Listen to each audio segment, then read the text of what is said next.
અને આખરે એવો નિર્ણય લેવા પડ્યો કોઈ માનતા નથી. રત્નાજીનો ઘર રત્નો રે કોટલાના આપણા ગામમાં હરગમાઈ તરીકે રહે છે. ગામનો કોઈ મોન્યો નથી. આ સુધી વારંવાર આપણે કીધું એના ભાઈને લાયા તો મગારીને નસારીને લાયા તો પણ ના મોન્યું. આજે એ ખૂબ મચી ગયા તો એનો મોન્યું નથી. આપણે બીજો એને કોઈ કહેતા નથી, પણ આજથી આપણા ગામમાં એને કોઈને વર્તવાના નથી. ઠાકોરાની તો વાત કરે જ નથી, બીજા તો પાળે તો બધા બરાબર છે. અત્યારે ઠાકોરો એકલા જ છે. આપણે કોઈને રત્નાને વર્તવાના નથી. અને રત્નાને એમ ખબર કે આજથી તમારે કોઈને ઘરે જવાની આ ગાડી પડી ઓઈથી જ ગાડી પર્વતની પાછી હાલવાની છે, ઓઈથી જ ચાવી હાલવાની છે. હવે ઓની ગાડી તમારે હેડી જવાનું, ગાડી લઈ જવાનું નથી.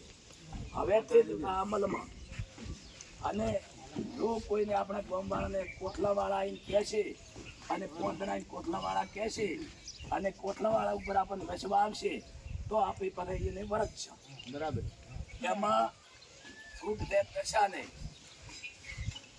કોમે કોમ પૂરતું લાવવાની, હું કોમનું નામ થી હાલતો કોમથી લાવવાનું છે. રત્નાના દશા ને એટલી છૂટ છે. અરે ભાઈ ભગો અને બાજરી વાયેલી છે એટલી રવેરાને બાજરી લેવાની છૂટ આલી છે. બાજરી પાચી ગઈ છે.